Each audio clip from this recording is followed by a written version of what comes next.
手里有钢带电梯的朋友们，大家注意了！根据新检规要求，自2024年4月1号开始，电梯检测针对钢带电梯，必须要有钢带防松检测装置，也就是这个东西。如果没有的话，需要整改加装。当然，如果发现自己的电梯没有需要加装的时候，先不要急着去购买，可以先尝试联系一下电梯的厂家。因为有些厂家是可以免费提供物料的，也就是这套装置，你只要自己去安装一下就可以。像我这台奥迪斯的，因为就是联系了厂家以后，厂家免费发送了物料过来，现在今天刚刚收到货，所以说今天赶快过来把它加装一下。因为你不要等到电梯要年检的时候再去加装，或者是等到年检的时候人家给你提出来的时候再去加装。可能就有些浪费时间，或者是比较麻烦了，所以说要提前去把这个事情做好，等到人家检测过来，一次性就通过了。今天我们先看一下这个怎么装。这个是它里面附带了说明书、安装的流程，还有一些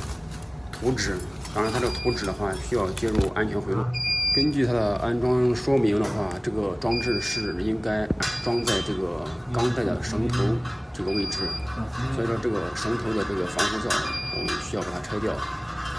装上以后，这个防护罩可能也就没有用了，也就装不上去了。现在我们先把那个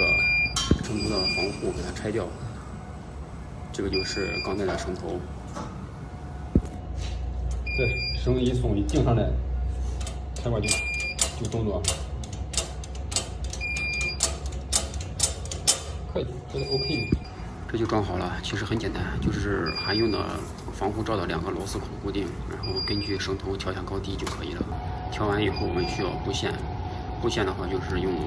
还是放原来的线槽，从线槽直接走到控制柜，它这边有一个插头，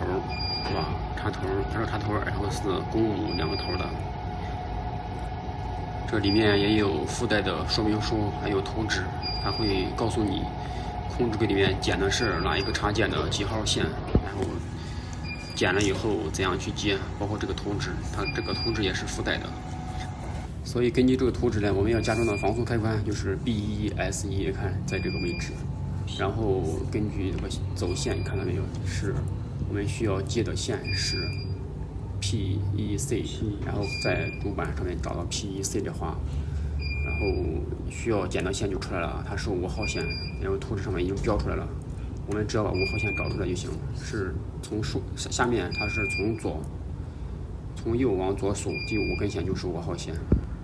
现在线已经找到了，现在只需要把这个线给它剪断，剪断以后2个头，直接给它接到这个插件里面就可以了。这个插件有3个孔，所以说我们要接的是1号跟2号孔，2根线接好以后，插件的公头跟母头直接插起来，这个防松装置就算是串到安全回路里面去了。安装完成，我们就需要测试一下，然后让电梯运行，快车或者慢车都可以。然后运行途中，然后我们去手动去动作开关，看一下电梯能否滞停，安全回路能不能断开。如果可以断开的话，说明就安装成功了。